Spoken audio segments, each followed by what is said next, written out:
Hello, welcome to day 3 of Disability Awareness Week at Kingsborough Community College. My name is Peter Santiago, and I'm the Associate Director of Accessibility Services at KCC. On behalf of the college and our office, I thank you for joining us today. Our office values all identities and abilities. So as such, every year in April, we host Disability Awareness Week with events centered around a disability-related theme. This year's theme is autism and identity. Throughout the week, we hope to provide insight into the lived experience of people on the autism spectrum through a movie screening, some panels, an art show, and today's keynote. So we're hoping that through these events, we will all learn what it's like for some people on the spectrum to fall in love, what it's like to raise a child on the spectrum, what we can do as a society to value individuals on the autism spectrum for who they are as people, what it's like to be a student at KCC as a person on the spectrum. And finally, we will be treated to art that has been created by some of our students on the spectrum. This week, we are very fortunate to have individuals on the spectrum or their parents that are willing to share their experiences with us. While planning these events, we've tried not to speak for people on the spectrum, but instead tried to amplify their voice, help to share their experiences, and showcase their talents and expertise. While our keynote is in session, I'd like to ask that everyone please turn off your video and remain muted until the Q&A. Out of consideration for our folks using screen readers, try not to use a public chat unless you're having some kind of technical difficulty or want to ask a question during the Q&A. People using a screen reader will hear a sound every time a message is set in the chat. It's sort of like someone receiving texts in the middle of a movie. If you have a question or some technical issue, please message me directly so as to minimize the distractions. As you may have noticed, we will be using auto transcript feature on Zoom to provide our captions, but we also have sign language interpreters helping us throughout the panel. If you would like to turn off the captions, please find the little CC button towards the bottom of the Zoom control panel. Click that and select Hide Subtitles. I hope you enjoyed Dr. Shaw's talk. And now I'll hand the mic over to the Director of Accessibility Services and my amazing boss, Dr. Stella Woodruff.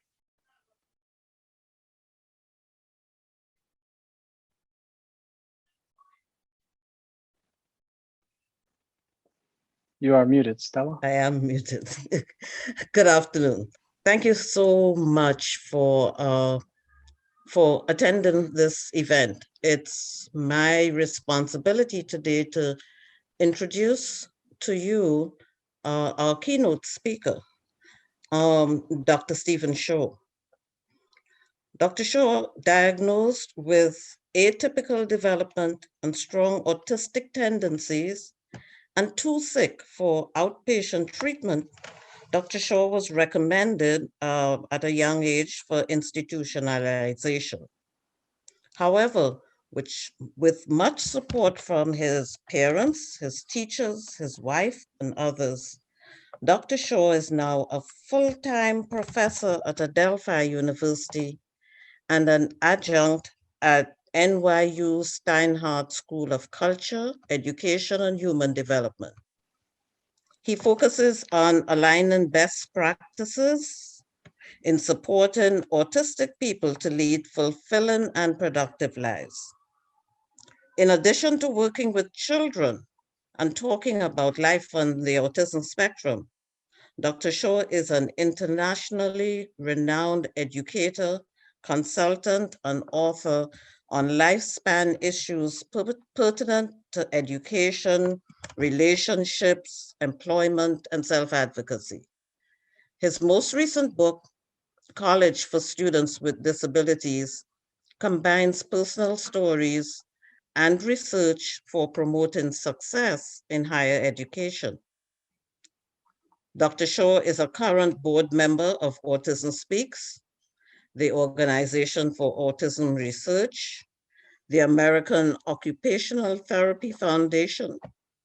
He's the president emeritus of Asperger Autism Network and is an advisory board member of the Autism Society. He also serves on advisory boards for several other autism-related organizations. It is our privilege to have Dr. Shaw as the keynote speaker for our disability awareness events. Please join me in welcoming him and be prepared, as I am, to learn a great deal from him today. I'd now like to turn you over to Dr. Shaw. All right, thank you very much for a great introduction, Stella. It's a pleasure to be with so many people here who are devoted to making fulfilling and productive lives for autistic individuals the rule rather than the exception.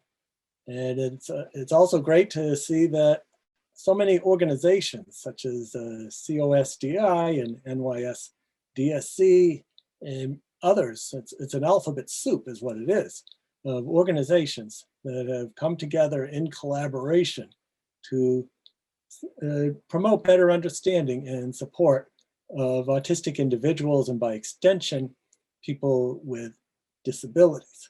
So let us start with a screen share and we'll go right into my presentation. Here we go.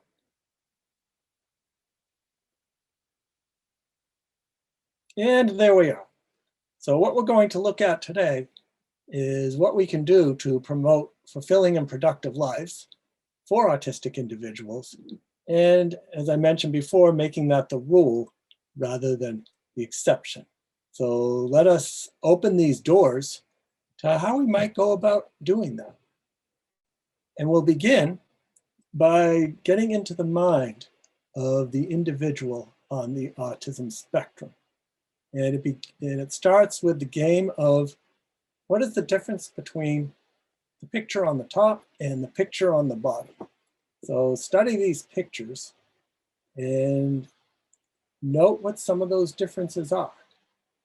And if you look carefully, perhaps you'll see that one of the footers to the pole here is missing, but it's here on the top.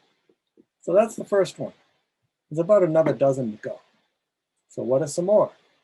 And as you keep looking at the pictures, moving your eyes up and down between the two, maybe you'll notice that the strap on the horse on the bottom is blue, but it's red on the top.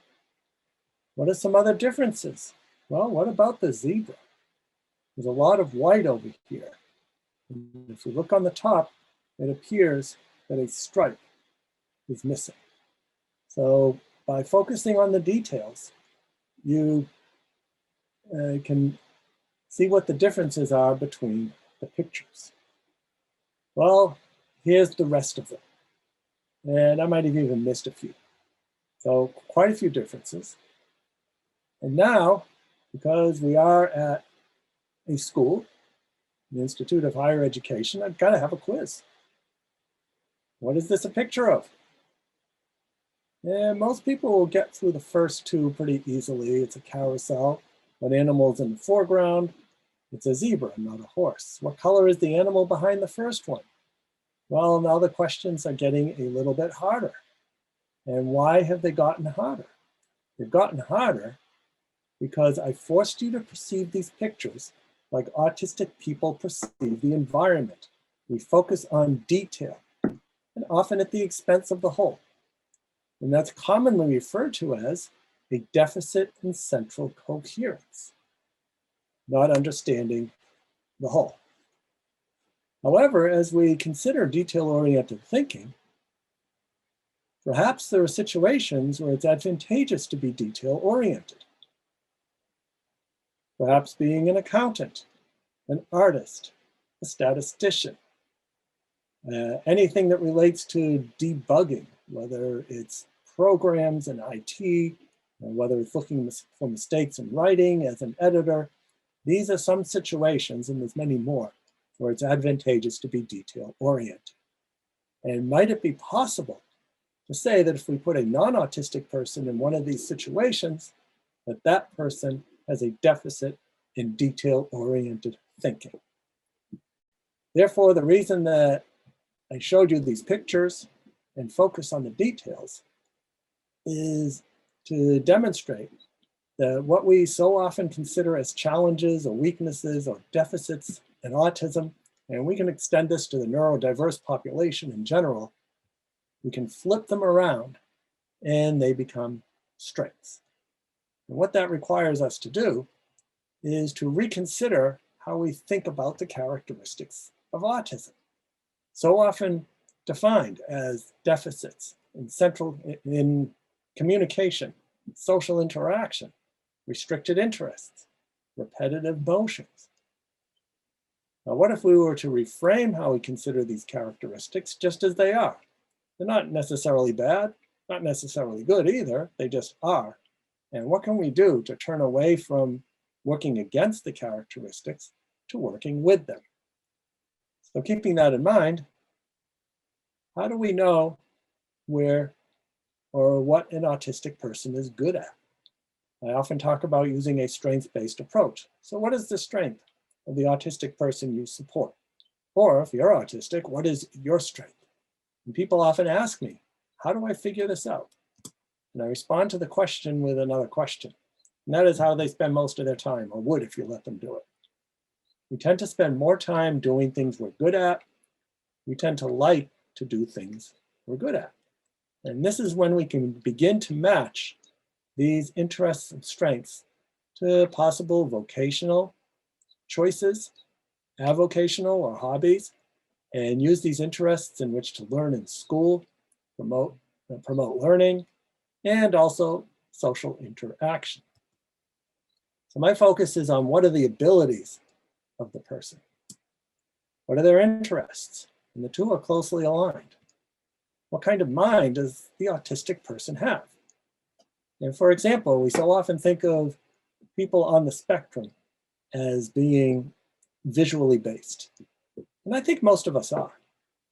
But the key word is most, not all. I know many non-visual autistics who are so non-visual that they can't even read a map. And they have strengths in other areas. Now, one thing we can say is that while we may tend to be visually based as a characteristic, it's not all the time. And whatever characteristics we have, processing styles we have, it's probably going to be to an extreme. So what we're good at, we're incredibly good at. The things we find challenging, we're going to need a lot of support. And so in some ways, we can be considered a study of extremes. So here's an example. I have a friend and colleague. We've known each other for over 20 years.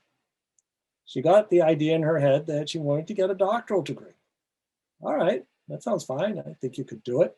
It took me 3 years to convince her she could do it. But finally, she applied to Adelphi University, and she has finished her coursework in social work, has gotten all A's in her courses except for statistics and quantitative research, mathematics. She and math do not get along, to a point where she's long ago realized that she better not have a checkbook, because it's just impossible for her to conceive. You might say emotionally, cognitively, or intellectually, she knows how money moves in and out of her bank account, but somehow something's missing and it just doesn't work. So it's all cash for her. Maybe it has to do with short-term memory. But at the same time, she's amazing in terms of verbal interaction, giving presentations, analyzing research, writing papers. So that's an example of extreme strengths coupled with extreme challenges, which is what often happens to those of us on the autism spectrum. It's study of extremes. So how does that play out for her as a student? Well, think about when you have to do a research paper. And how many of you will print out the resources that you need, the articles that you need? Maybe there'll be 5 or 10 of them. You print them out and you have them sitting on your desk in sort of a loose pile, and you just kind of thumb through the ones until you thumb through them until you find the one you need. You take what you need from it, you put it down, and you keep going, and the cycle repeats. Or for those of us who are more computer-oriented, we have that same pile of references, but they're all on the computer, open in several documents. And that works most of the time for us. But for my friend and colleague, if she doesn't see something, it's out of sight is out of mind. So what that translates to is her covering every vertical surface, or horizontal surface, I should say, tables, chairs, benches, beds, whatever, stove, she better not turn it on, with all that paper on it, with her research studies, because she needs to see them. They need to be out in the open. She realizes this, and she's developed this strategy as an accommodation that allows her to be successful. So in this way, she recognizes and accepts the challenges she has, and she works with them as opposed to against them in trying to become a poor imitation of a non-autistic person. So it's important to focus on the characteristics. It also means we need to think about how we use language. So for those of you who are on the spectrum, for those of you who know someone on the spectrum, you may have seen these words in reports. You may have heard them as teachers discuss their students. They're very commonly used. But let us suppose we were to turn away from this deficit-based model to an abilities-based model by reframing how we consider these characteristics. And in that way, we can focus more on what the person can do as opposed to what they can't. And that brings us directly to the 4 A's of autism. The first A, we've been at this one for a generation, maybe longer, awareness. We've gotten so good at recognizing autism, whether it's at home, in education, employment, in the community, that the Center for Disease Control and Prevention in Atlanta recognizes a prevalence rate of 1 in 54. So that's a lot of autism. What I tell educators is that if you don't have an autistic child in your class, this time the numbers are going to catch up with you and you'll probably have one in the next class. So that's awareness, which builds a solid foundation for acceptance. And what that means is realizing that, for example, the widely varying skill set and how that, what the implications are for learning styles and processing styles, and also how we demonstrate that we've mastered material as a student, realizing that these characteristics are there, they're present. We can't get rid of them. We can't interventionize or counsel anybody out of these characteristics. So we're much better off working with the characteristics. So here's an example. Suppose we have a grade school student who's reluctant to do math. Maybe the student is bad at math. Maybe she's had some bad experiences. So what do? Often a consultant will be called, observations will be done, and perhaps we'll find out that while the student has difficulty in math and has pretty low motivation to do math, one of her favorite activities is to use a flight simulator on a computer. All right, we now have a nice and pretty powerful reinforcer. And often what will happen is that favorite activity will be taken away, but then you can earn that activity back. If you're good at math, for the first 20 minutes in class, then you've earned 10 minutes on the flight simulator. So that is a common example of working against the characteristics of autism. Now, how would we work with this characteristic? Well, there's plenty of mathematics involved in flying airplanes. So let's teach math through using that flight simulator. And now we're intrinsically using this focused interest, the skill the person has in teaching a subject. And that's an example of an authentic use of a strength-based approach. And that lays the foundation for the next step, which is appreciation, where autistic individuals are valued for what we can contribute to society. So where do we see this happening? Well, we first started seeing this happening in the large IT firms, such as Microsoft, SAP, Google, Apple, and a number of others, who actively seek autistic individuals as their employees, because they know many of us have taken autistic geekery to such a high level that we can do IT things. Some of us can do things in IT that nobody else can, or we do them much better or faster. So these organizations, these businesses, actively seek autistic individuals. A colleague and I put together, designed and delivered a 40-hour training program for SAP because they were interested in hiring more people on the spectrum. So we gathered a couple of dozen adults, autistic adults, young adults interested in IT, all who were vastly under or unemployed, as most people on the spectrum unfortunately are. There's research suggesting that 88% of people on the spectrum are either under or unemployed, which means only 12% of us are employed to our capacity. So we need to change that number as well. Well, we taught the students. SAP was planning on hiring half of them. They ended up hiring them all. This was 5 or 6 years ago. And still all the students except one are still working at SAP. And the reason why that one is not is because that person moved across the country. So I think that's a great success.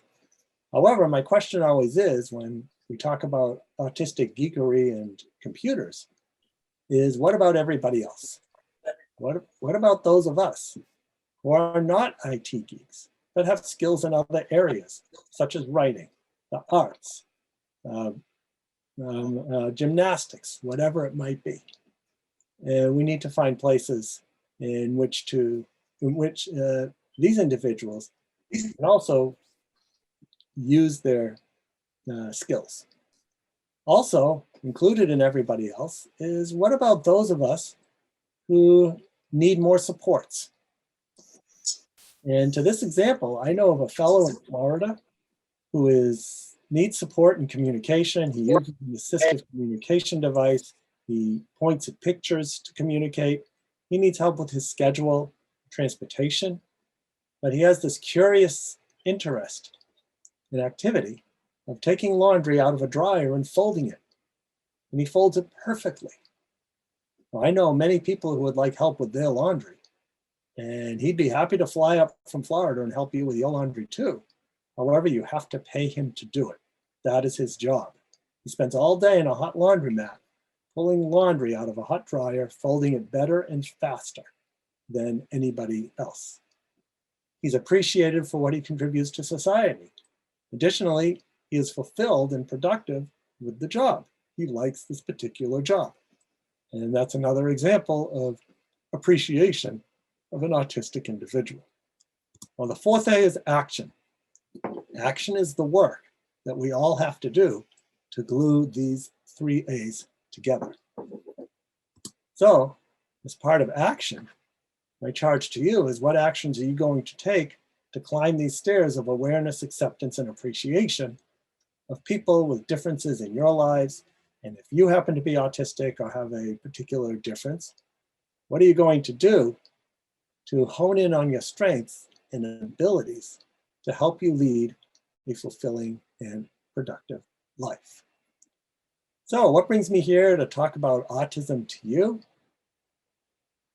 Let's take it from the beginning. Things were pretty typical at first. At 24 hours of age, my wife says I looked like an egg. Then at 18 months, like what happens to about 30% of us on the spectrum, the regressive autism bomb exploded, where I lost functional communication, had meltdowns, withdrew from the environment, and in brief, I became a pretty severely affected autistic little kid. There was so little known about autism in those days. The questions, where does autism come from? What do we do about autism? Are still here today. Although now I see more people asking, what can we do with, as opposed to about autism? So back to my situation. It took my parents a whole year to find a place for diagnosis because there was so little known about autism. And when they did, the doctors said they had never seen a child who was so sick. And the doctors recommended institutionalization to a place very much like Willowbrook on Staten Island, although we were in Boston, but we had our equivalents. However, fortunately for me, my parents, like we see ever increasing numbers of parents here today, on Long Island, in New York, and around the world, they advocated on my behalf, and they convinced the school to take me in about a year. And it was during that year that my parents implemented what we would today refer to as an intensive home-based early intervention program. And this was a program emphasizing music, movement, sensory integration, narration, and imitation. My parents desperately tried to get me to imitate them. It didn't work. Maybe due to a difference in mirror neurons, this imitation thing wasn't working. So they flipped it around and they imitated me. And once they did that, I became aware of them in my environment. And then they were able to move me along. And I believe the key implication is that as a prerequisite for doing authentic and solid work with an autistic person, you have to develop a trusting relationship first by meeting that person where they are. Then you can move on. And I find people who are best at being with those of us on the spectrum or with other differences who intuitively know that this is something that needs to be done. So with my parents, again, so little was known about autism in those days, even the concept of early intervention didn't exist. So all of these fancy terms that I'm throwing out, such as sensory integration, narration, imitation, and so on, that's just today's terminology. Really, it was parents just desperately trying to figure out how to reach their child. I believe that we have the technology, we have the know-how, we have the wherewithal, so that autistic people leading fulfilling and productive lives can become the rule rather than the exception.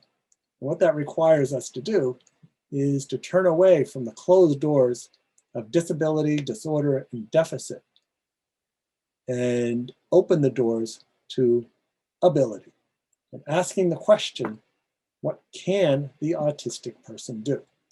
And when we ask this question, rather than autism being a bomb, autism becomes da bomb. And how does autism become da bomb and people on the spectrum be successful?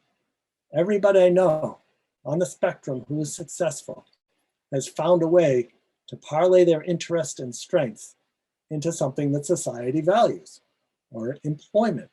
Temple Grandin, for example, probably the most, not probably, the most famous autistic person on the planet.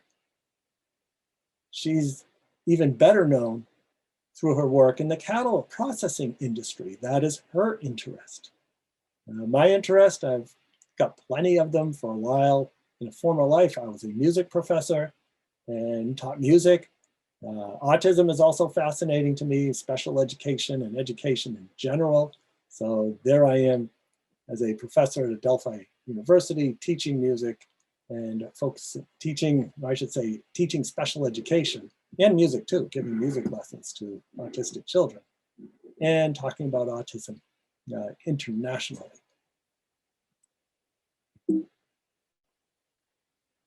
So autism becomes a da bomb.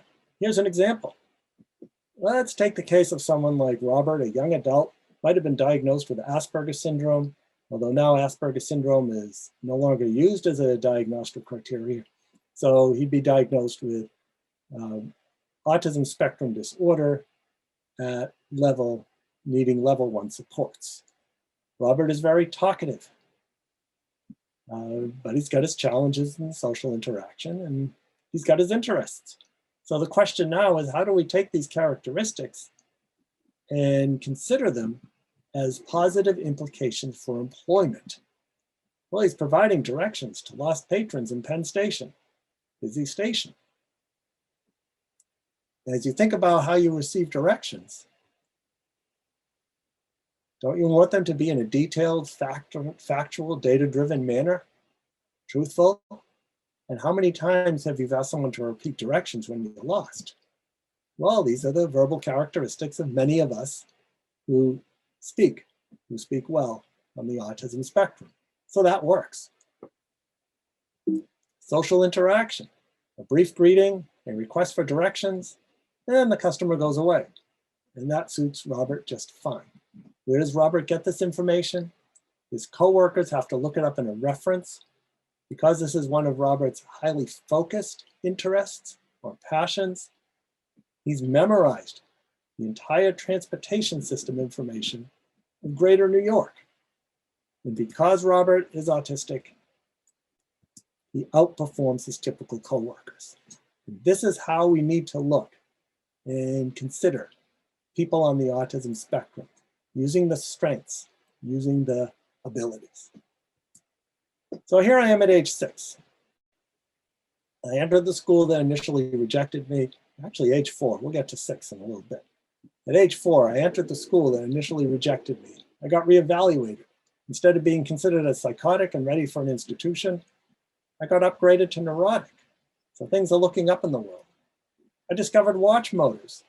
I was found by my parents taking apart a watch with a sharp knife. I'd pop open the back, extract the motor, take out some of the gears, spin them around, and then put it all back together again. The watch still worked, and there weren't any pieces left over. So incredible fine motor control to take apart a watch. But then what is curious to me is, where does this fine motor control go when it comes to penmanship? So many of us, myself included, are penmanship disaster areas. One of the worst things I could experience in school, other than bullying, would be to walk into a room with a paragraph on the board.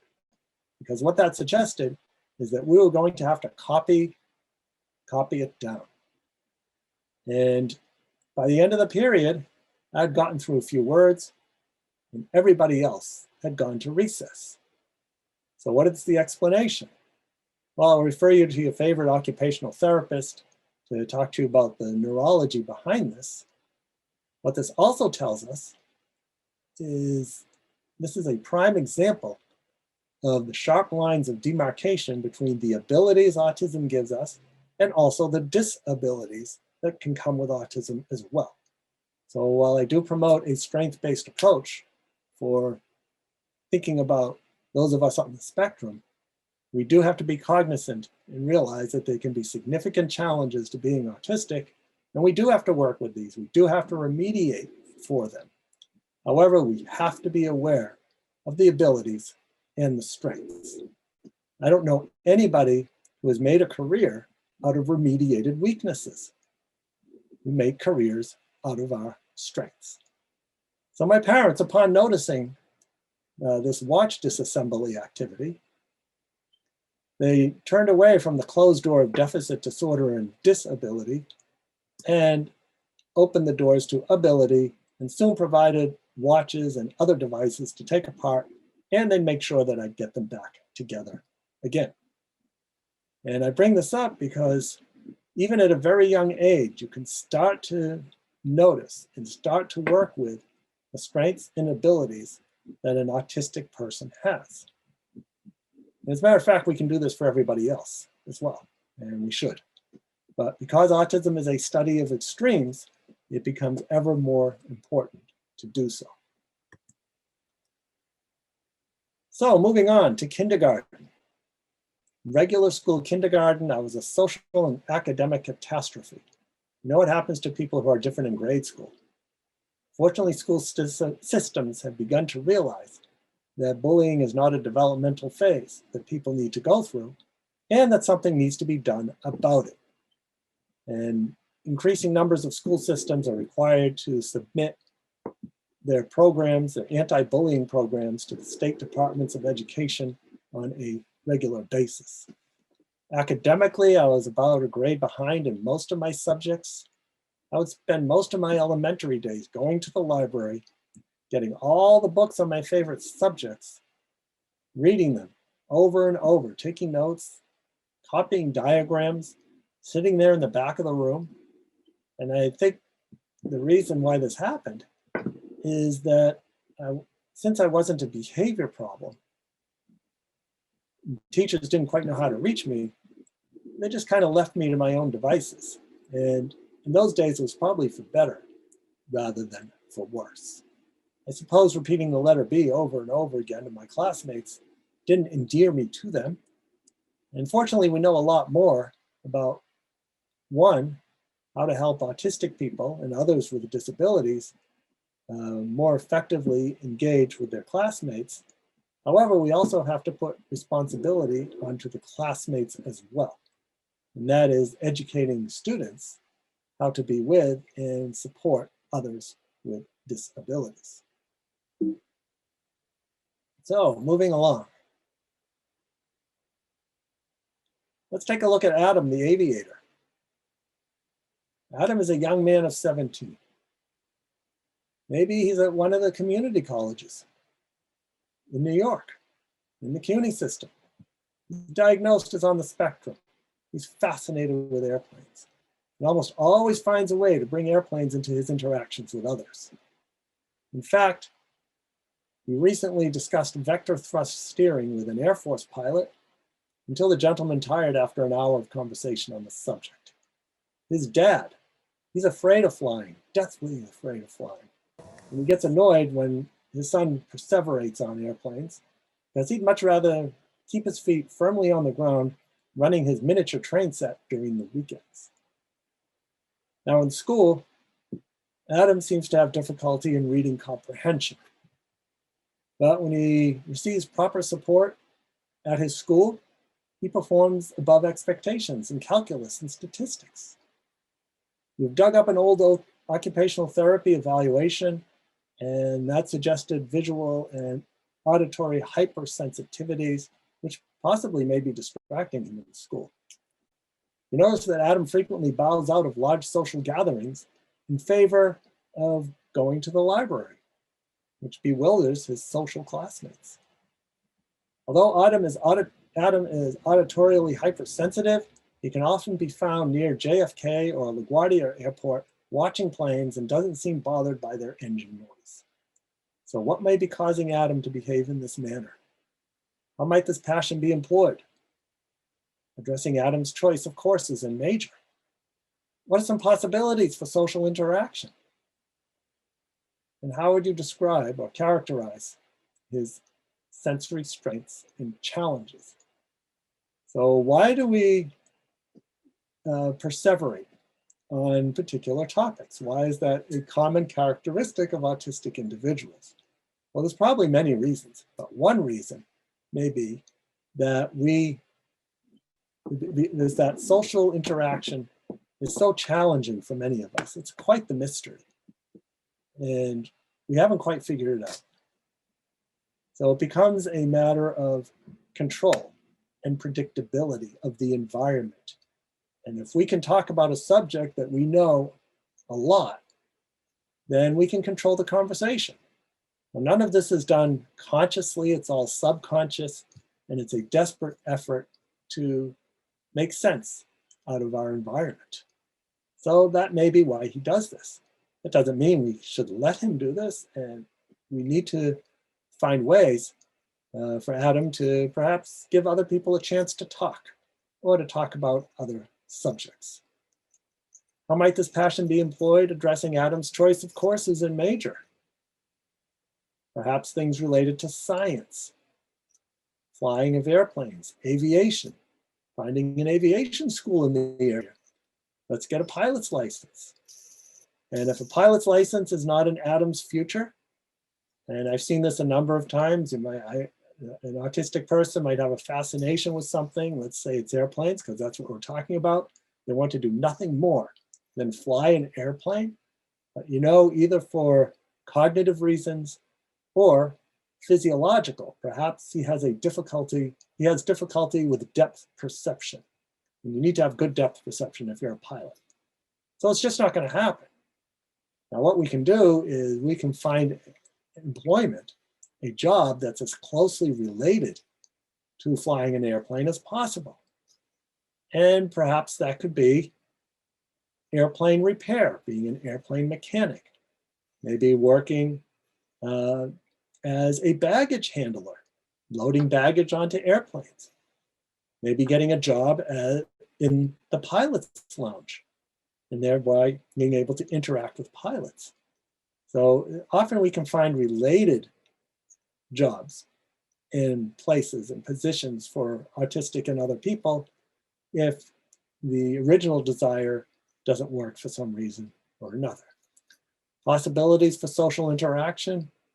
Well, if he's so into flying airplanes, let's find a group of people who are also interested in flying airplanes. And there's got to be a number of clubs and organizations, especially around New York, where people get together and that's what they talk about. I know for me, it was really helpful in developing social interaction and making friends by engaging in my focused interests. One of them was bicycles. I joined a community bicycle club. And then there I was. And we could all nerd out on bicycles and everybody would enjoy it. As a musician, another highly focused interest. Joining the band, joining community ensembles, and geeking out on music as well. So again, it's through the focused interests that we can achieve success. His sensory strengths and challenges. Now, often, if one has control over sensory input, then it becomes easier to address or work with because the person can shut it off or stop. Adam can watch airplanes using ear protection if he needs to. And in that way, Adam is engaging with and spending time in his areas of strength, where he will be much more successful. Now, as we get back into education, something that's always been curious to me is why the federal government would mandate that we start thinking about and working on transition from high school to adulthood at age 16. Many school systems start at age 14, which is a little bit better. However, I still think it's way too late. And we need to start thinking about transition at an early age.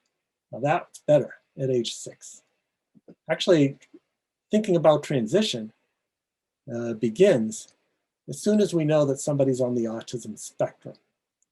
Now, it doesn't mean that at age 2, after an early diagnosis, that you've charted out the person's entire life, but you start noticing the strengths and the abilities. So for me, it was taking apart watches. Later on, it was taking apart bicycles. So maybe something in terms of fixing things, doing things mechanically would be in my future, and had my trajectory been a little bit different, maybe that's exactly what I would be doing, and I'd have a good time doing it. So moving on to age 8, I was fascinated by cracking open small rocks with a big rock, the shiny specks inside, the sharp edges, and that eventually grew into a focused interest in geology, geography, many others. I remember I had a stack of astronomy books on my desk, and a teacher told me that I'd never learn how to do math. But somehow I figured out just enough math to teach statistics at the university level. Now, the good news is that today, more educators would notice this highly focused interest and find a way to work with this interest in order to teach me, in this case, mathematics. Interests and strengths. We all learn better and faster about things we're interested in. And if we're interested in something, we're probably good at it. And for autistic individuals, it's probably just going to be to a greater extreme. Bicycles started becoming interesting to me. Maybe it had to do with all the spinning parts. And similar to with watches, I got it to a point where I could take a bicycle apart down to the ball bearings and get that back together again. So maybe being a bicycle mechanic or running a bike shop could be in my future. Special interests. How many of you know people who get so involved in an interest, autistic people, others as well, that they interfere with other aspects of daily functioning? So while this may be true, I still think of this as a deficit-based definition because it's something that you've got to get rid of. At least that's what it looks like. What if we were to modify this definition as an interest of such great intensity that it provides powerful motivation to teach mathematics, to learn other curriculum, to explore career opportunities. And in that way, we can work with the interest. Here are some of my interests. They come and they go. Sometimes there's more than one of them at a time. And make sure you get them all because there'll be a quiz at the end. So here I am at age 10.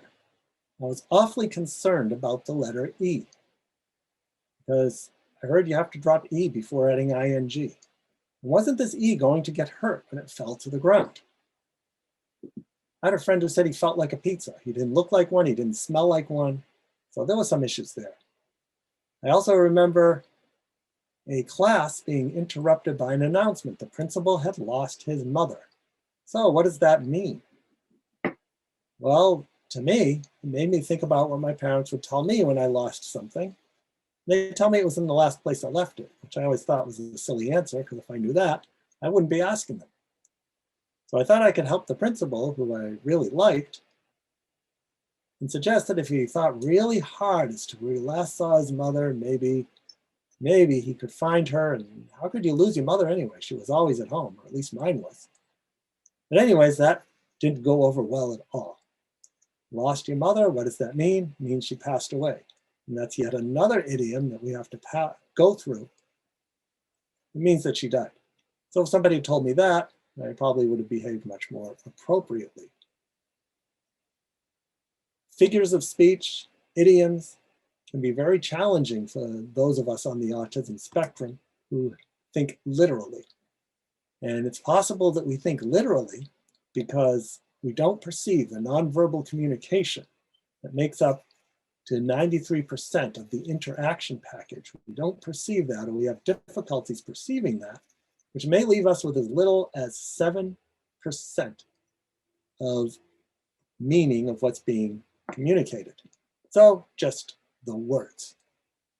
And what that leads into is the concept of the hidden curriculum. The hidden curriculum are all of those unspoken rules. And you don't know anything about them until you smack up against one of these rules. And the hidden curriculum is everywhere. In fact, if anytime you're with another person, there's always going to be some unspoken expectations that those of us on the autism spectrum can learn. But we may need some direct instruction, especially since they tend not to be written or spoken about. So the hidden curriculum, getting to know that can be very helpful. It can be an interesting area of study. I know it's something that's interesting to me because it helps me get along better in the world. So what are some examples? Would you hold the door, please? And it's possible that someone on the spectrum might start wondering why you want them to hold the door. I'll get to your question in a minute, says the teacher. Well, guess who's counting the 60 seconds down? And if you don't get to that person in those 60 seconds, well, you told a lie. You haven't been truthful. Whereas we know that this is an idiom, and we can learn that. We definitely can learn these things, but they may require direct instruction. Middle and high school. You don't need to be autistic to have difficulties in middle and high school. But for me, it was actually easier. Why was it easier? Two reasons. One, I figured out that using words instead of sound effects from the environment really helped with social interaction. Secondly, I was able to engage in my special interest of music. I joined the band. Now I had a structured activity in which to mediate my interactions with others. I got so fascinated with music that I got it into my head that I needed to learn how to play all the instruments, every last one of them. So I'd spend hours in the instrument closet, taking them apart, putting them together, recombining two or three instruments into contraptions that never should have seen the light of day. And while I didn't learn all the instruments, I did get it up to about 15. And then when I learned that one of the requirements for a degree in music education was that you had to learn all the instruments, well, that just seemed to be the thing to do. And that's exactly what I did in college for my bachelor's, master's, and all of my doctoral coursework. And however, after I finished my doctoral coursework, I started getting more interested in autism and special education. So I defected to the School of Education and got my doctorate in special education. I also give music lessons to children on the spectrum. And the reason why is that this provides a real life key as a musician to interact with others in the community, to develop relationships as a musician. However, music is a very sensory activity. And I remember skipping a lot of jazz band rehearsals because as a trombone player, the trumpets behind me were just too loud. And I complained to the band director, but people didn't know much about autism in those days. They didn't know anything about sensory issues. So I just skipped. And why was I skipping? And it was probably a mystery to everybody except me. And when we want to find out why a person is behaving in a way we don't want them to, that's contrary to expectations, engaging in challenging behavior, what that suggests is that we need to find the function or the cause of that behavior. So what is the cause? Why am I skipping? Do I not like the band director? Well, that has a certain solution. Do I not like jazz? That has another solution. Do I not like my instrument because it hasn't been cleaned in 2 or 3 years and it's gross? Do I not like my classmates? So all of these have different solutions. But actually it was too loud. But one day I marched into the band director's office and with a bunch of alternate seating charts and insisted that he make the change. He didn't listen, but at least now I know more about effective skills in self-advocacy. And maybe I would have been more successful at that point. Here's another case study. Identifying and summarizing equipment for Josh. Take this quiz home, list the components of the electronic music lab, and bring it back the next day.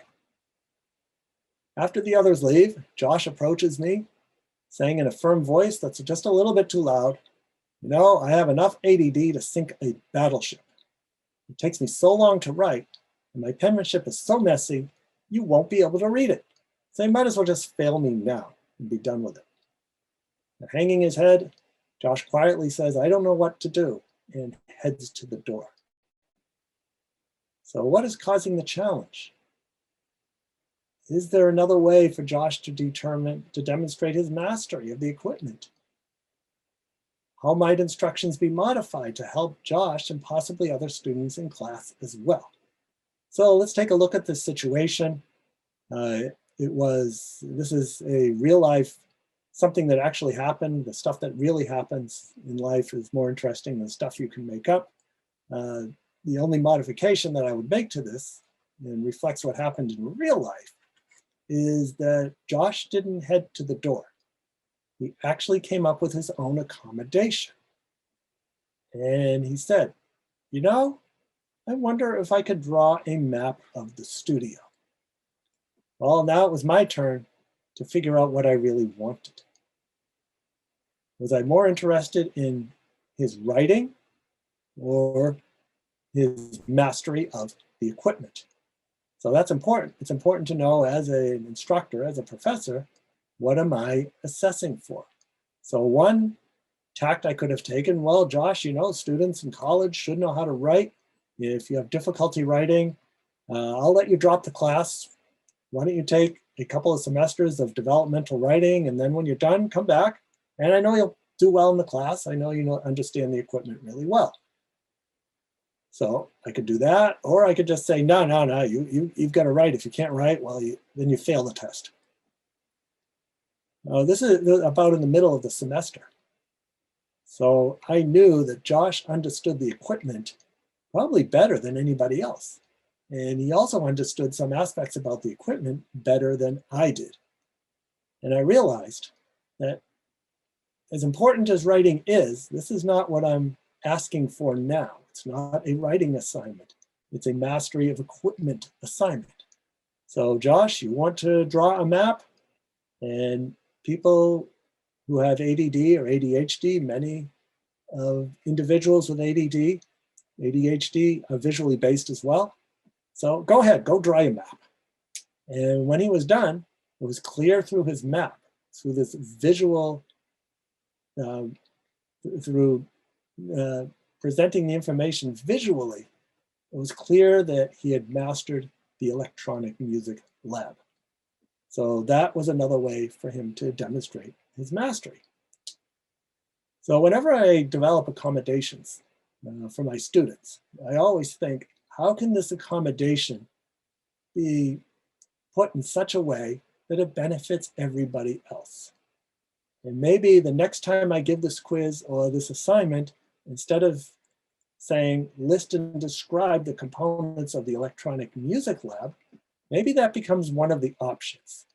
Please demonstrate your mastery of the electronic music lab by either A, listing and describing the components of the electronic music lab, B, drawing a map of the electronic music lab showing how the components are interconnected, or C, give me, your professor, a nice tour of the electronic music lab and show me how it works. And that way, I've moved towards the tenets of universal design, which is developing curriculum in a way that it's accessible to more people. And no longer does Josh need a special accommodation, but rather it's just a part of how I assess my students. So that's an important thing to keep in mind as we think about supporting students with all kinds of neurological differences, students who are neurodiverse. So what we're looking at here is my first formal job. Working in a busy restaurant, cleaning tables. This place was a basket full of sensory violations, too noisy, too much going on. Not a good place for someone who is autistic and has sensory issues and gets overwhelmed by a lot of activity. And I realized that I needed to do something else. So I thought back to, well, what am I good at? What do I like? Well, bicycles to the rescue. I got on my bicycle that I built from the ground up and made the rounds of all the bicycle shops in the area, riding from one to the next. I'd locate the supervisor of the shop. I'd geek out on my bicycle with this manager and eventually ask him for a job. So by turning away from the closed doors of disability, disorder, and deficit, by being aware of my sensory issues, accepting my sensory issues, and also accepting my strengths in bicycle repair, perhaps I could open the door to success by finding someone who appreciated my ability as a bicycle mechanic. Well, it took 11 tries. On the 12th try, I did get a job as a bicycle mechanic. And now I can regulate my sensory input by staying in the back of the shop, fixing bicycles, or I could come to the front of the shop and perseverate with people on bicycles, although I think the manager referred to that as selling bicycles. So that's an example of understanding one's strengths and abilities and finding a way to use them for employment. This was a great way to also earn money in college. I plastered the campus, the University of Massachusetts at Amherst campus, with these signs. And soon I'd have people calling me up, and I'd have anywhere up to a dozen bicycles in my dorm room in various stages of disrepair. I could spend all day on Saturday fixing bicycles and come out maybe $200 or $300 richer at the end, doing something that I enjoyed. So speaking of college, college was a utopia. I had more friends. If I wanted to ride my bicycle at midnight, I can find someone just as strange as I was to also ride at midnight. Dating occurs in college. That was always a mystery to me. I could never quite figure it out. I remember in undergraduate school, after spending a lot of time with this lady, she suddenly told me that she liked hugs and back rubs. And what I thought was, well, gee, although I didn't have this terminology, but using today's terminology, particularly about sensory profiles, I was a sensory seeker. I still am a sensory seeker, seeking input. So I was the kid who could ride on a roller coaster all day, and sometimes I would. So hugs and back rubs sounded great. I guess the lady who I was talking to, she thought that they would be a good idea as well, although I think she had other expectations beyond just hugs and back rubs. So there you go with hidden curriculum again, unspoken rules, unwritten or spoken expectations. She was dating me, but since I didn't realize I was dating her, I don't know if that's a dating experience. Anyways, after a lot of discussion, I realized that she wanted to be my girlfriend. I wasn't interested in dating at those days, so we just kind of split off. However, what this did demonstrate to me is that there was this whole area of communication that we call nonverbal. And guess what became my next special focused interest? Hours reading books on body language, relationships, dating for dummies, building a lexicon of nonverbal communication. So by the time I got to graduate school, now I'm spending a lot of time with this lady, initially reviewing each other's homeworks, then doing things socially. And then one day at a beach, very much like this, she suddenly gave me a hug, a kiss, and held my hand. And now I had the social story down. And it went something like this. If a woman hugs you, kisses you, and holds your hand all at about the same time, it probably means they want to be your girlfriend. And if that's the case, you better have an answer right away. And that answer could either be yes, it could be no, or it could be further investigation and analysis as indicated. Well, it seemed to be a good thing to do. And now we've been married for, I guess we're getting on 31 years. And if you want to find out what life is like on her side of the spectrum, I encourage you to read her contributions to my autobiography, Beyond the Wall. So now what do? I spend most of my time in a sheltered workshop for people with Asperger's syndrome, where we spend months, years, and lifetimes perseverating on subjects that maybe not too many people want to hear. But we talk about them anyways. Sometimes social interaction could be improved between community members. Some people refer to this place as a university. If you want to find undiagnosed people on the spectrum, check out your professors. That's where a lot of us end up. Because where else do we get to perseverate and focus on a particular subject and talk about that subject as well? So as we close,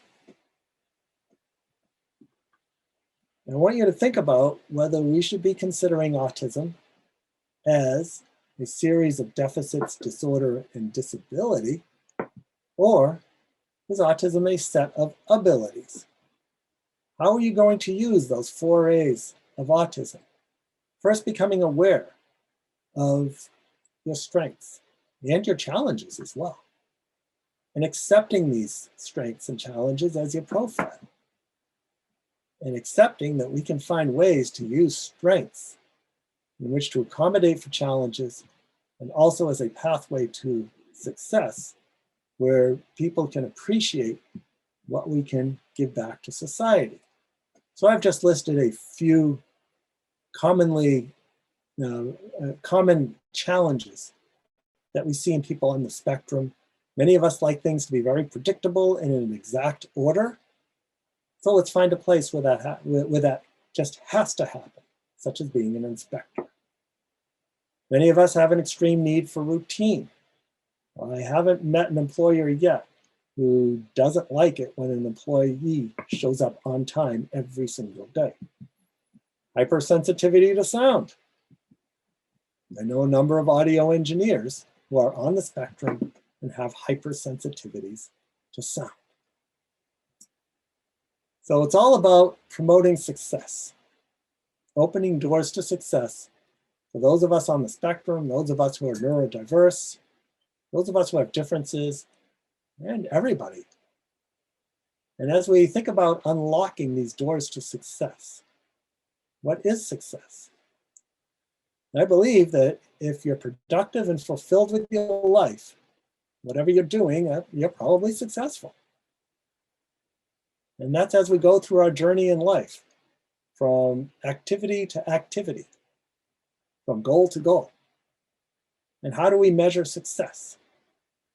And success is not something we can really compare against somebody else's success and achievements. We're really talking about ends of one.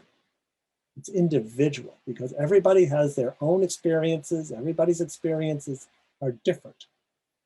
So as long as somebody continues to learn, as they get through an experience from a class, from a therapy session, from a community outing, from exploring job possibilities, from completing a course, and even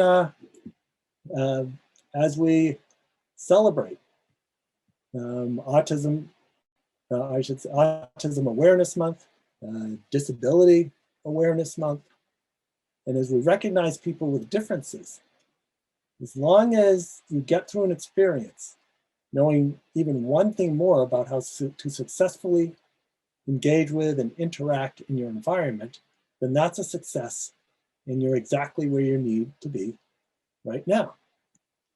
I want to thank all of you for your participation and for all the efforts that you're putting in to promoting fulfilling and productive lives for autistic individuals and expanding that out to people in the neurodiverse community and everybody who has differences, and everybody has differences in one way or another. So really what this is about is making fulfilling and productive lives for everyone. Thank you very much.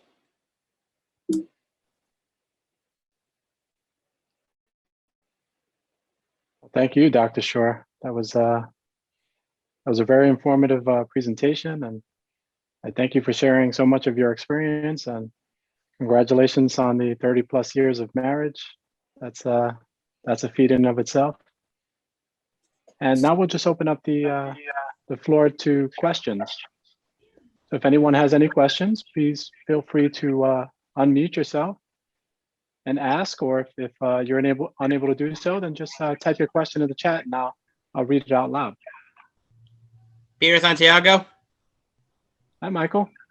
Yeah, nice to see you again. Good to see you too. This fellow advocate would like to be honest. You know, I was a little fascinated by Dr. Stephen Shore's presentation. I never thought a fellow individual on the spectrum who became a successful professor, apparently. He managed to document his whole life in that presentation, unlike me, who hardly remembers much about my life. So I'm impressed how Dr. Shore memorized his entire life, put it together in a panel, and he went through a lot, I have to admit. I do have a... Oh, go ahead, Michael. Sorry. I forgot. I didn't mean to interrupt you. I'll let you go first. I interrupt you. I'm sorry. All right. So what I wanted to say is that it's important to find areas where we can be successful. For me, it's being a professor. For other people, it's doing other things. So, Michael, go ahead with your question. Yeah, I do have one question though. Okay, from the age of 19, you apparently had problems with romance. You weren't into it yet, right? Right. So I'm actually the same thing. Currently, still not ready for it because here's how I feel. You know, romance can lead to problems. You know how hard it is to hold on to the one that you're meant to be with less breakups and no betrayals and divorces and breakups. You know what I mean? I don't want to go through those problems. All right. Well, just some thoughts I have about romance. If you're interested in romance, either now or at a later point, the best pathway is again through your interests. and getting involved with people and groups that do the same thing as you do. So with the bicycle club that I mentioned earlier, had I stuck with that bicycle club, and if I was at an age where I was interested in romance, then, well, at least I did find a number of friends through that bicycle club, and maybe that could have been an area where I might have been able to engage in romance. Now, also that said, there are some autistic people who are just not interested in romance, and that's okay too. Temple Grandin, who I mentioned before, she will, if you ask her about romance, she will specifically say that relationships are just too complicated for me, so I'm just not going to bother with them. Temple Grandin would say that? Wow. I'm Yeah, impressed. yeah, she does say that. Well, it's hard to get a chance to speak to successful autistic people when you're interested in researching them. Well, there's a number of us out there. All you need to do is type in autobiography and autism into Amazon.com, and there'll be more in ever increasing numbers, then you'll know what to do with. They can be yeah, but unfortunately, Dr. Shore, successful people, you hardly get a chance to meet them because, you know, they're so famous, you're far away to reach them. Well, we're all out there. Yeah, one last comment. About the bicycle club thing, I failed that because okay, Michael, fix your words. I am sorry. I earned a bike from perfect attendance, and I ended up not choosing to ride it because after a few lessons, no one taught me anymore, so I just left it and left it rusting and do nothing about it. A waste of a perfectly good free bike because I failed at riding a bike, so I just gave up on it. I can't ride a bike, and I don't even like driving a car either because I don't like car rides. So I'm transportationless. I only like trains. All right, well then focus on trains. I know many people who can't ride a bike. My wife is not autistic, but for some reason she can't really ride a bike either. So she just does other things and focuses on what she's good at. And also, as a final comment, I hope that you survive romance enough to officially find the one that you're meant to be with, and you successfully achieved marriage, and you're staying with it. Am I right? Yeah, I might as well stick around. I've been doing it for 31 years, and it seems pretty good. 31 straight years? I'm proud of you. That's good. Keep it going. Yeah. I am now done. Right. We've got some more questions. I see 3 hands up already. Let's go with Margot Cole. Hello. I'm Margot, and I actually often work with actors that are on the spectrum, and I recently started teaching some actors who are on the spectrum just basic acting skills. And one of the things that stuck out to me while you were speaking is you used a term narration, which I've never heard any of my friends or colleagues or anything on the spectrum use that term. So what is that, and how is that used? All right, so narration is a term that's used in the Miller method. And anyone who wants to look it up, it's millermethod.org, which is an approach or a method for teaching and supporting autistic individuals. And what narration is just is being like an excited newscaster or sportscaster. And so we have a child, for example, who is non-speaking, and that's where it's usually used. A non-speaking child who hasn't quite gotten to speaking yet. And we get the child involved in a routine, such as climbing up a set of stairs and then sliding down a slide. So then we might say something like Margot is climbing the stairs, and that's narration. Oh, Margot is sitting down. That's more narration. Margot is sliding down the slide. And in that way, the idea is that hopefully those words will get connected to the action and provide a better idea of how to use words for communication. That's what narration is. Okay, yeah, I've seen that used on even kids that are not autistic, like, trying to teach them like what that the words have a meaning to them. Oh, So sure, yeah, that yeah. makes sense. Thank you so much for the wonderful presentation. I really learned a lot, and I think this is going to really help my work going forward too, and Oh, also that's being great. able to support my friends. So your presentation is wonderful. Thank you. Thanks for coming. You're welcome. And we've got Alexis who had a question. Good afternoon. Um, my name is Alexis Perez, and I am a Kingsborough student, and also I am a CCSD as well. Um, I just to say, speaking about I have notes on it. So, the hyper focus, because I seen like how those between two pictures like are completely different, and I do know because sometimes I saw sometimes, and sometimes when I see colors changing. I see how does the different goes to it from the picture. All right, so can you provide, give me another example? Let's say for example, well, like for me, like I seen um like no, like a regular, like I seen blue, but sometimes when I see something, it changed to like purple or green or red.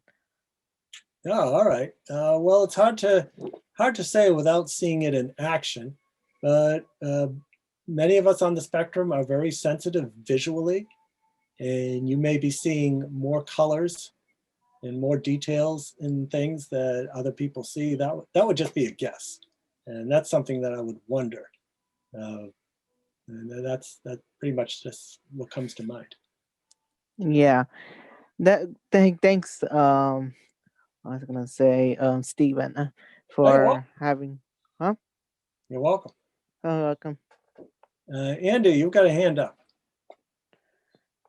Hello, Dr. Shore. We've actually met before. I introduced you at an autism conference at SUNY Old Westbury. Oh, that's cool. Yeah. Yeah, a couple years ago. Right. I run two support groups. One is for autistic LGBTQ individuals, and one is for all neurotypical or disabled LGBTQ plus individuals. Mhm.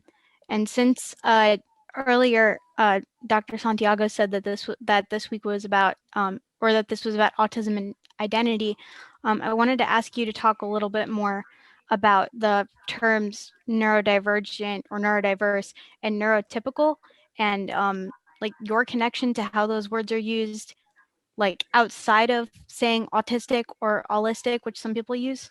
Right. All right. So terminology, another thing that comes to mind in terms of terminology is you might have noticed that I've been using identity first of language. So I've been talking about autistic people and not people with autism. And the reason why I do this, one, selfishly, I consider myself as an autistic person, not something with autism that maybe I carry in a bag, and I hopefully don't leave my bag behind somewhere if I put it on a table. Autism is not all I am, but it does affect everything I do.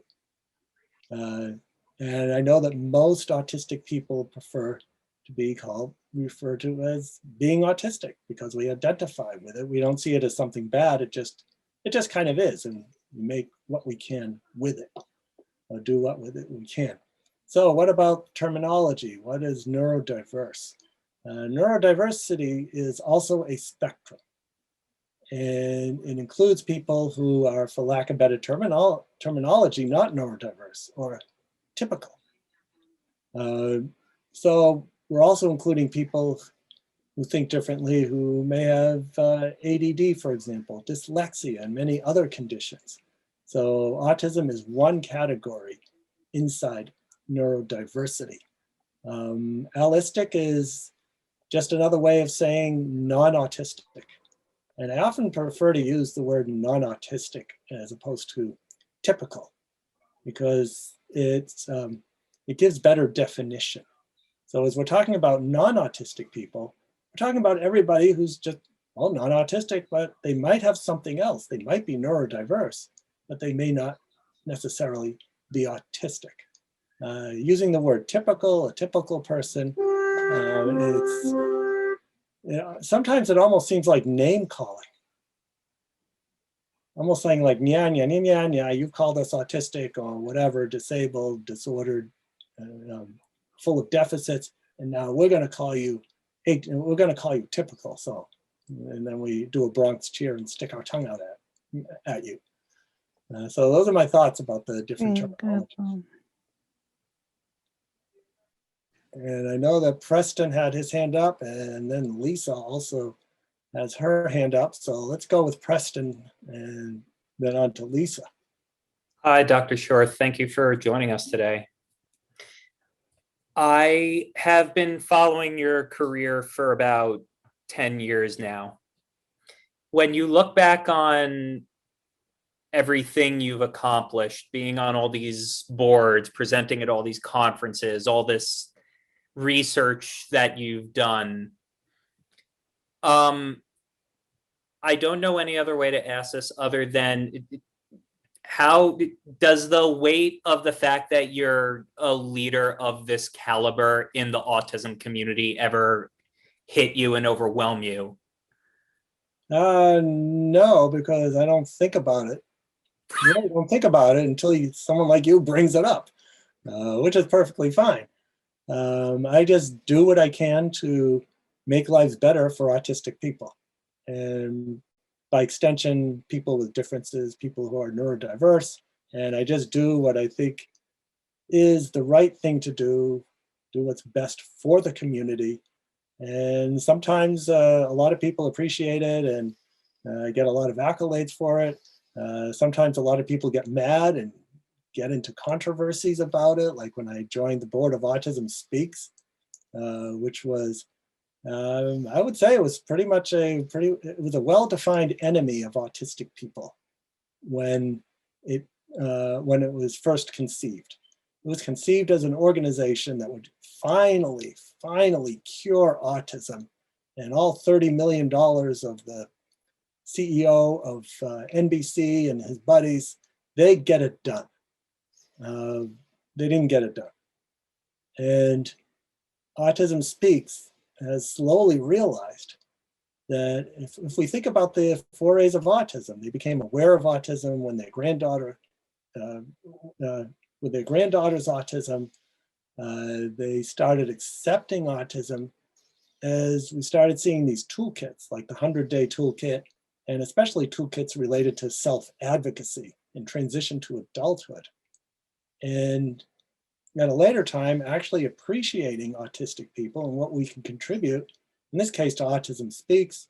I am one of the first 2 autistic members of their board. Now there's only one because the other person had to leave the board to become the vice president of services and support. So now they have an autistic vice president. And I think there's a lot to be said for that as well. So I still think it was better to join and try to affect change from the inside than to attempt to bash them from the outside, and maybe we've had some success. And Lisa, you had your hand up, and then. Thank you, Dr. Shore. As long as it's not too bad, anything. Okay, thank you so much for your presentation. It was excellent. I have a question. I don't know if you're familiar with this case. His name is Darius McCullum. Oh yeah. Oh yes. Yeah. Yeah. So what are your thoughts in regards to him? I saw his documentary, and it was very sad how he's in prison now for stealing the buses, and when he has a lot of undiagnosed, he has autism along with other undiagnosed things with him, and now he's in prison because of this. And I think it's very sad that he's not receiving the services that he needs. Instead he's in the system, he's in jail. So what is your thoughts on this? I think it's a horrible place for him to be. He's got this amazing skill that relates to the public transportation system, and particularly trains, but also buses of greater New York. And certainly we cannot ignore the fact that you do need to be properly licensed and credentialed in order to use this equipment. So why not find a way to get him licensed and credentialed? Because it seems with all of his capers and commandeering trains and buses and driving them around and pretending to be someone who worked for the transportation system, he had a pretty good safety record, so he knows how to do it. So let's find a way for him to do it legally. Yeah, so what was interesting, while I saw the documentary, like I said before, he could have gotten a job within the museum. You know, they have a transit museum in New York City. Sure. Perfect for him, but they didn't allow that. They didn't allow him to get that job. So I just think it's just a shame what's happening to him now, how he's in jail. He's sitting in jail now and there's no help for him.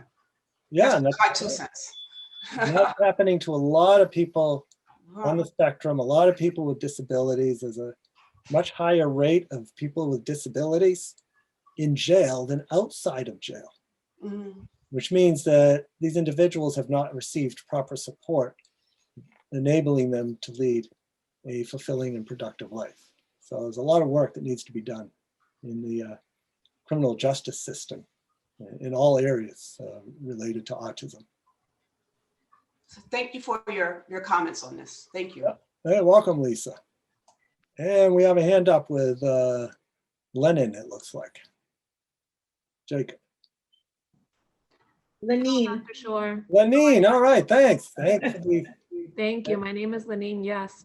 All right, I'm a parent to a child with autism. And forgive me if I don't get the terminology right. I have a lot of learning to do still. Well, we all do.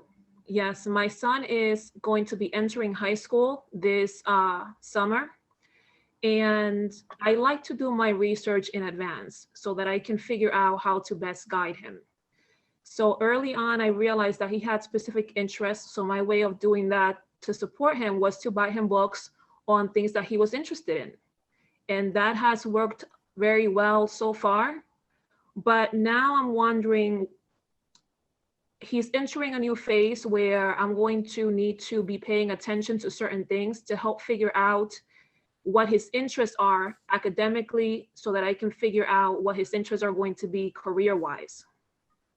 And I was wondering, and let me just say thank you so much for today, because it always gives me a lot of hope to see other members of the autism community who are doing wonderful in life. But I was wondering if you could give me any advice or what advice you would give parents to more effectively guide their children into the right career path going forward. All right, well, it looks like you're well on your way. And promoting his interests is a great thing to do. So when I was in high school, I guess middle and high school, the interests that had cropped up for me at that time, one was bicycles, as I mentioned before. So bicycles might be a good way to earn money, at least starting as a high school student and maybe through college, and depending upon how things played out, maybe that could be a career, eventually owning or managing a bike shop. And so just going deeper into that. I was also interested in music. And so that might have, some places that could have gone is playing in an ensemble, which is very competitive and that's quite challenging.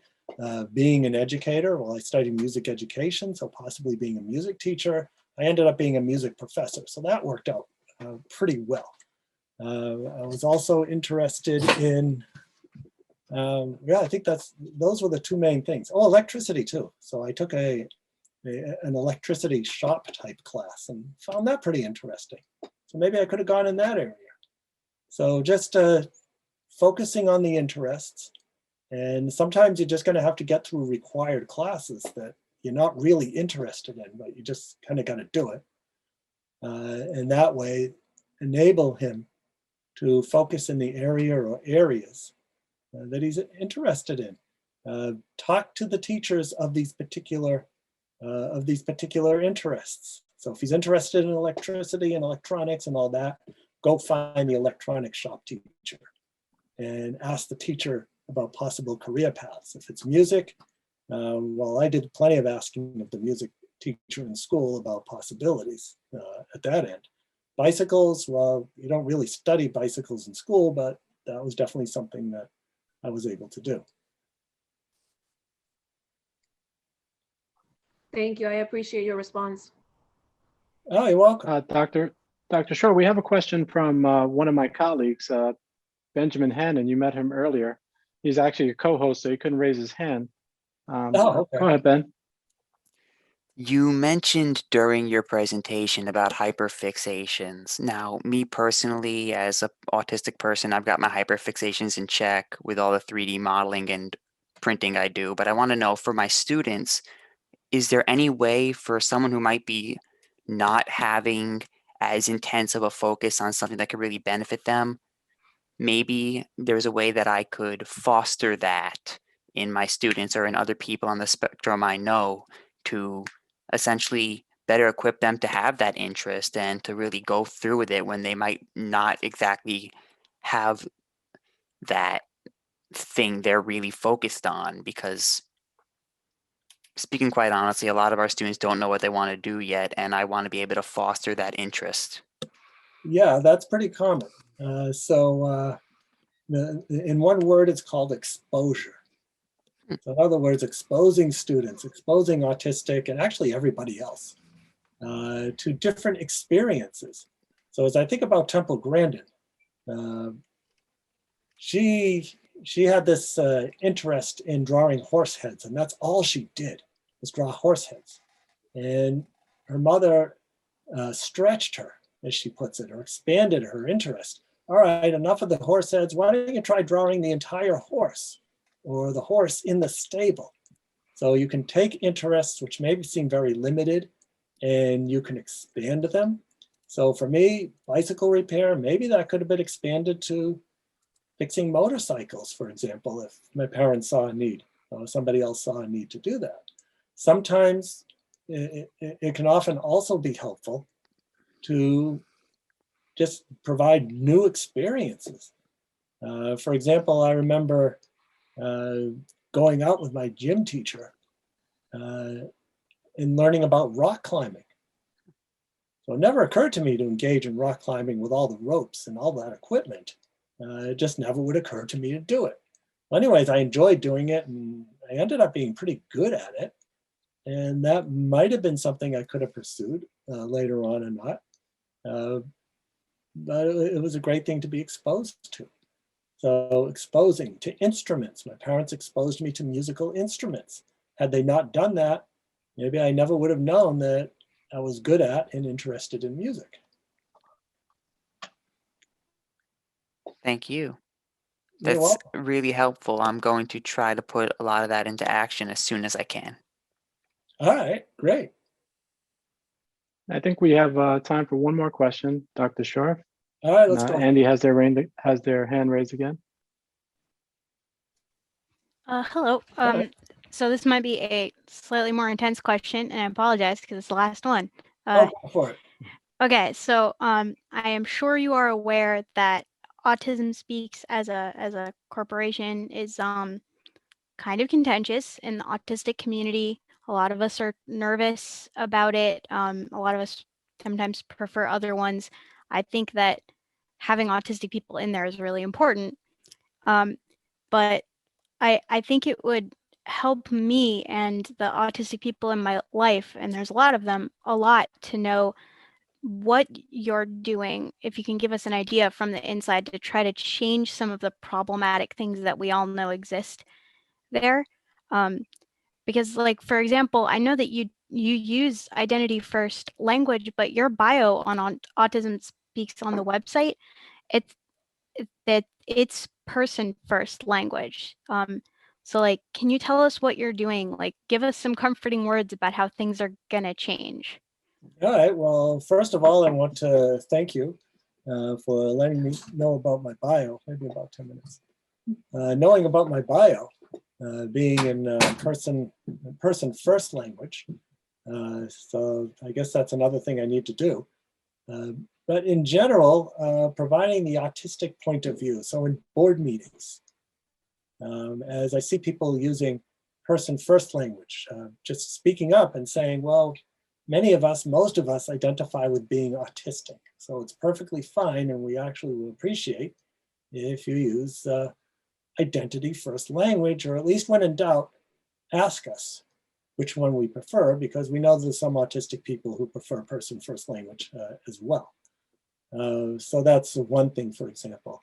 As I'm involved in the committees that look at research, well, for example, my questions often focus on, and how is this going to help and support autistic individuals? Also, what are we doing now to support autistic individuals? Things that have a timeline measured in months or year, or just a few years, as opposed to research that may have a 10 or a 20-year timeline. Not that that research is bad. I mean, you always need to start at some point researching into something. So that's good. We do have a vice president of services and supports, which suggests more immediate supports for autistic people. And that vice president is also autistic, so I think that's a big help. Another thing that I'm doing is working on increasing the diversity of the board within the autism spectrum.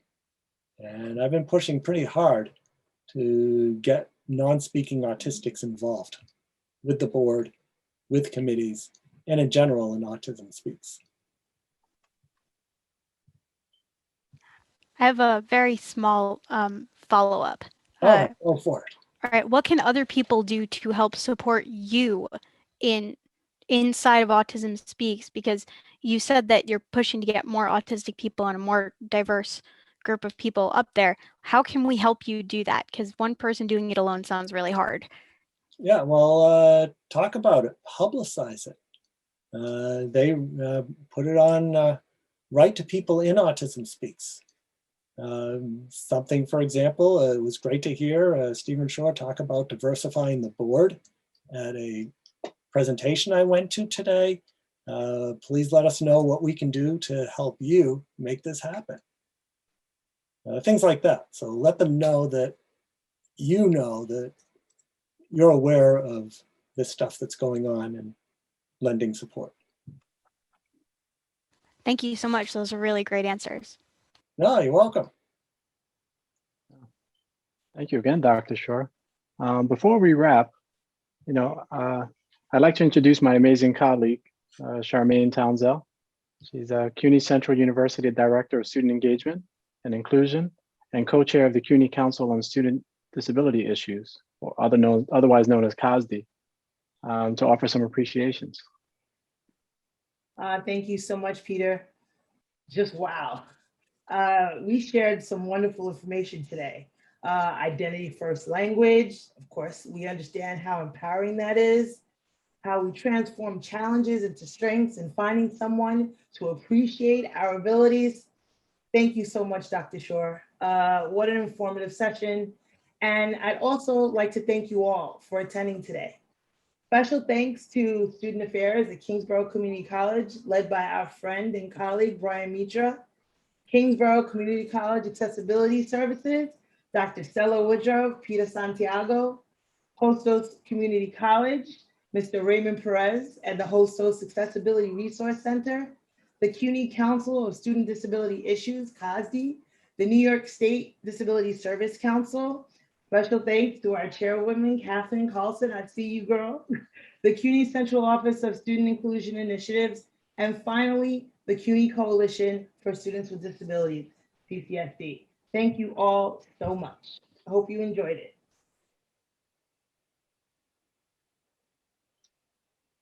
Well, I'd also like to thank Dr. Shore once again for this very informative talk, and for sharing so much of his personal experience along with all the things that he taught us today.